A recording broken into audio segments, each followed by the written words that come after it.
Assalamualaikum warahmatullahi wabarakatuh. Salam sejahtera, salam sehat untuk kita semua. Apa kabar teman-teman? Ya, harapan saya semoga teman-teman dan seluruh keluarga teman-teman dimanapun teman-teman berada dalam keadaan baik-baik saja.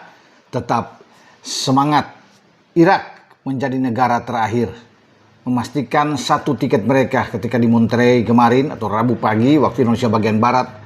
Mereka mengalahkan Bolivia dengan 2-1 dalam pertandingan playoff antar konfederasi, dan ini menjadi hal yang menarik bukan saja karena Irak ini menunggu sampai 40 tahun sejak mereka pertama kali lolos pada 1986 di Meksiko. Ketika itu mereka gugur di fase grup, tapi kemudian mereka menunggu begitu lama sampai pada kemarin mereka mendapatkan tiket terakhir untuk menggenapi menjadi negara ke-48 yang lolos ke Piala Dunia 2026 yang akan berlangsung pada Juni-Juli di 3 negara, Amerika, Meksiko, dan Kanada.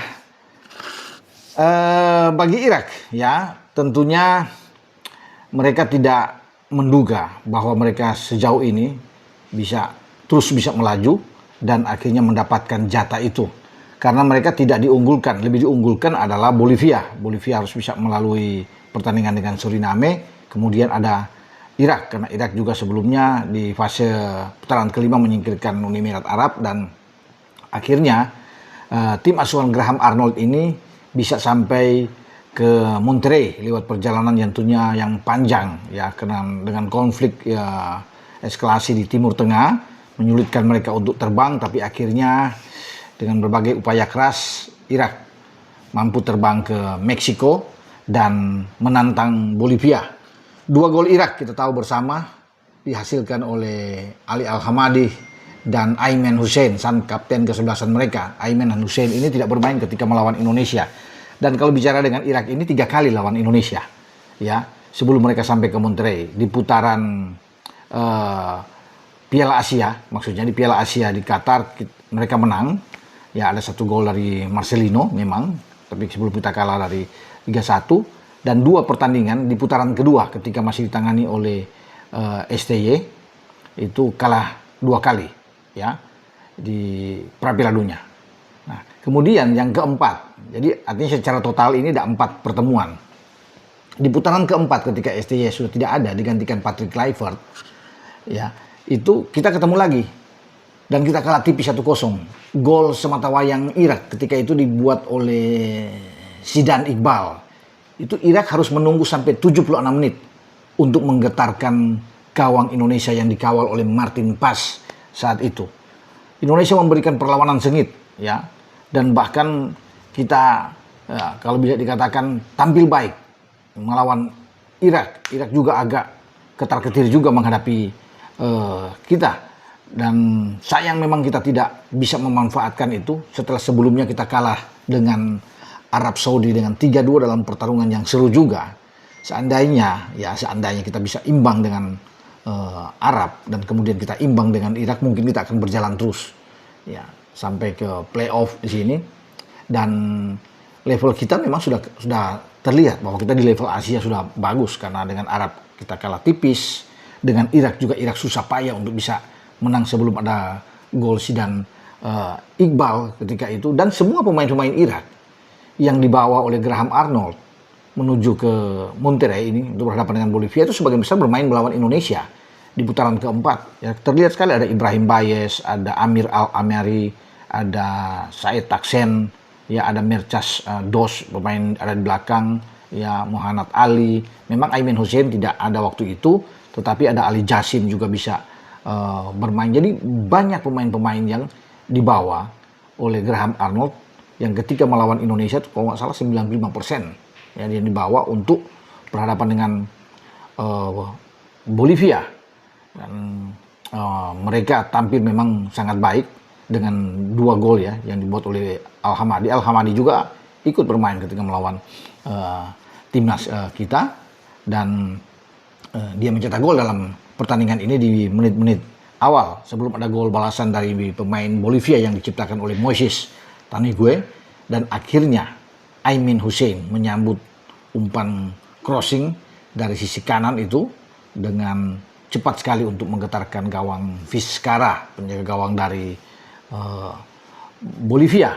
Nah, ketika melawan Indonesia, ya, Patrick Kluivert memainkan selain Martin Paz, di belakang ada Rizky Ridho, ada Jay Ices, kemudian Dean James, di kiri ada Kevin Dix, di kanan Calvin Verdong, didorong lebih ke depan sedikit, di tengah ada Tom Haye dan Joe Pelupesi, yang lain Ricky Kambuaya, Eliano Reinders, dan ada Mauro Silstra yang dimainkan. Sebelum ada 5 pergantian, termasuk oleh Romani yang masuk di babak kedua, Ramadan Sananta yang juga ikut dimainkan di babak kedua, ya. Dan kita kalah, sayang sekali, ya. Perlawanan yang luar biasa diberikan oleh Jay Ices dan kawan-kawan yang membuat kita akhirnya kalah. Memang ada upaya-upaya Emiliano Jonathans masuk, ada Ragnar juga ikut dimainkan, tetapi tetap kita harus bisa mengakui. Dan di sanalah terjadi, ya, bagaimana keributan ketika wasit Manning. Ya, teman-teman masih ingat kan? Asal Cina itu peluit panjang sudah selesai, ada protes yang dilakukan oleh Tom Haye, Sain Patinama, dan mereka mendapatkan kartu merah di sana, sehingga ini imbasnya 4 pertandingan FIFA menghukum Tom Haye dan Sain Patinama dan dengan denda uang, sehingga mereka tidak bisa bermain. Kemarin di FIFA Series dua-duanya tidak bisa bermain, hanya menyaksikan di tribun. Jadi masih ada 2 lagi. Jadi kalau kita main di bulan Juni nantinya di FIFA Matchday, 2 laga lagi mereka lewati, dan baru mereka bisa main. Kalau bicara di Piala AFF di Juni-Juli, pasti Sain dan Tom udah bisa bermain, ya, dalam pertandingan Piala AFF saat itu. Dan kita ditargetkan, ya, oleh pelatih John Herman untuk bisa menjadi juara. Nah, satu hal juga yang menarik dengan kelolosan Irak ini, ya, mereka punya pemain yang bermain di Persib Bandung, Frans Putros, pemain 32 tahun ini ikut dibawa oleh Graham Arnold. Dan walaupun dia tidak tidak bermain, tapi dia menjadi bagian penting di dalam euforia yang luar biasa dari skuad Irak setelah memastikan mendapatkan tiket lolos ke Piala Dunia. Jadi perlu berbangga bahwa ada satu pemain mereka yang bermain di Liga Super Indonesia dan juga bermain di tim yang menjadi juara di kompetisi tertinggi di Indonesia secara back to back, kan Persib juara di 2024-2025 dan sekarang sedang berusaha untuk bisa mempertahankan gelar untuk membuat hat-trick. Dan Frans Putros pasti setelah ini akan kembali ke Indonesia menuju Bandung dan memperkuat Persib, karena Frans Putros adalah salah satu pemain juga yang diandalkan oleh Boyan Hodak di kompetisi lokal atau di Liga Super. Irak akan bergabung di grup I. Salah satu grup yang keras ini, kalau bisa saya katakan, di Piala Dunia. Ya, mereka akan bermain di Amerika, ada juara 2 kali Piala Dunia, Prancis. Ya, yang diperkuat saya pikir oleh pemain-pemain top, ada Kylian Mbappe di sana, banyaklah pemain-pemain yang top yang Prancis, ya.